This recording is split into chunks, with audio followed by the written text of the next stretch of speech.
it strange?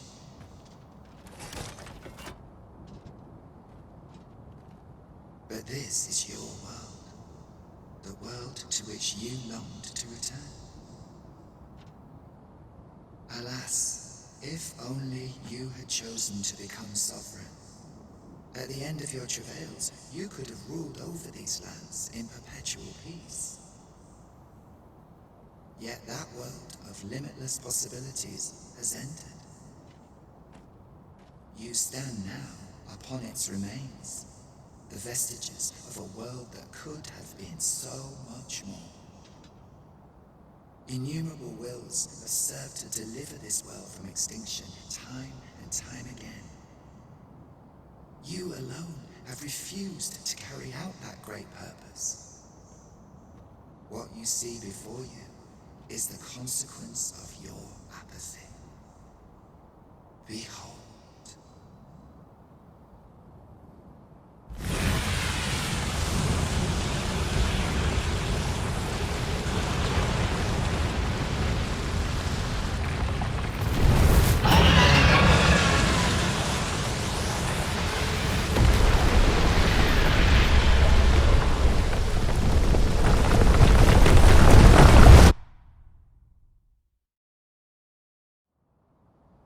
Will all come to an end.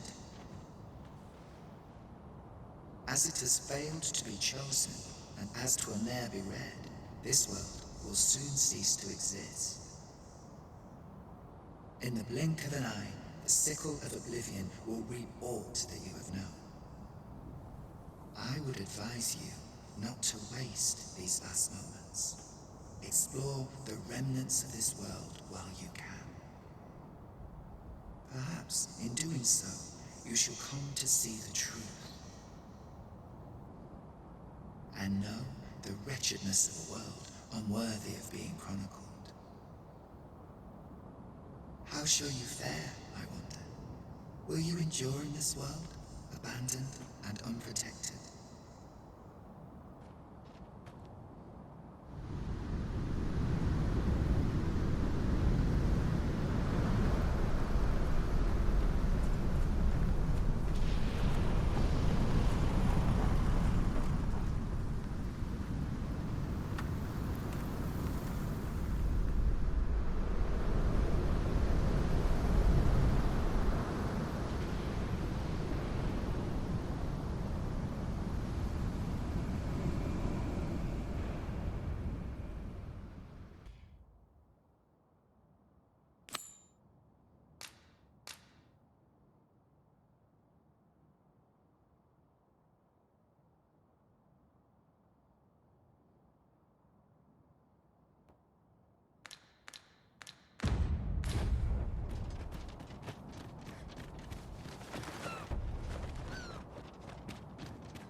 No sense letting the enemy gain the upper hand. The early griffin gets the worm, as they say.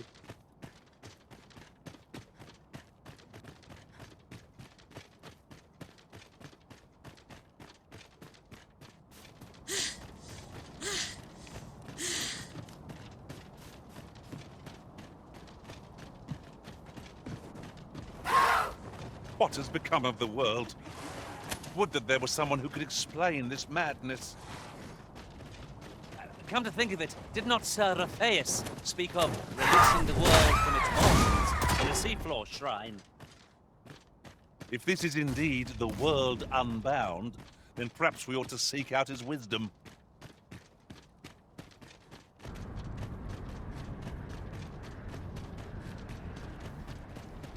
Your pawn is nowhere to be seen, Master.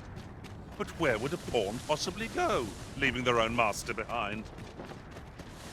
Perhaps this, too, is Lord Phaesus' doing. We ought to go and speak with him at the Forbidden Magic Research Lab.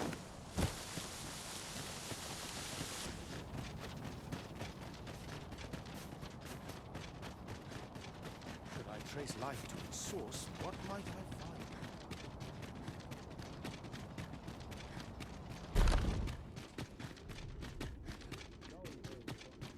sign that what's going on. Would that I knew more of this world. The Arisen. Hearts. A lamp flame. Ah, Arisen. You yet live. I suspected as much, given that your pawn still remains. One might hypothesize that your pawn is sustained by your vital essence. Or perhaps something more. In any case, we ought to apprise one another of the situation. Is there aught you would know?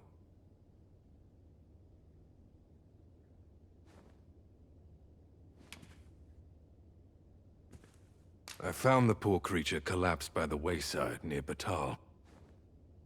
Recognizing your pawn, I decided to take the ailing thing into my custody. I thought it possible that the Arisen's pawn might hold the key to making sense of all this madness. Alas, try what I might, your pawn will not wake. Mayhap you will succeed where I could not.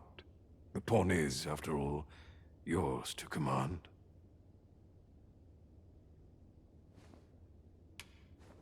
Ah, yes. I trust it has not escaped your notice that the end of days is upon us. After you vanished, together with the Red Dragon, the seas rose to swallow the skies. 'Twas perhaps a month from that evil day when a new calamity befell us. A host of dragons descended from the skies and fell upon the land with fang and claw. Luz the Oracle called upon me ere you arrived. As she tells it, Melve and its environs have already fallen prey to the beasts. 'Tis surely only a matter of time before the rest of the kingdom follows suit. Indeed, then I shall take my turn. In your absence, I had hoped your pawn might yield me some information, but as you have returned, I would hear the truth from your lips. Tell me, Arisen, what became of you this past month?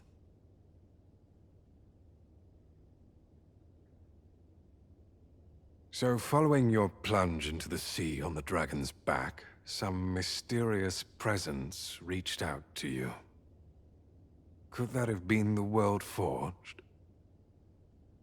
Yet why would such a being linger in those fathomless depths? I can only speculate. And speculate I shall. This ought to prove a fruitful avenue of investigation. For that, I thank you. Now, if you can find a way to end this interminable slumber, your pawn is, of course, free to rejoin you.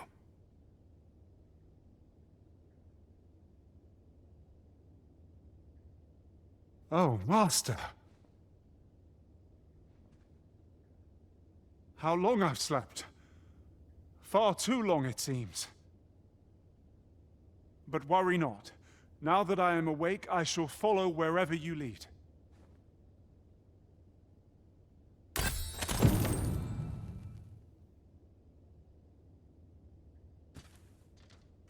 I am attentive and loyal, and prefer to remain by your side. In battle, I shall follow your lead and prioritize support.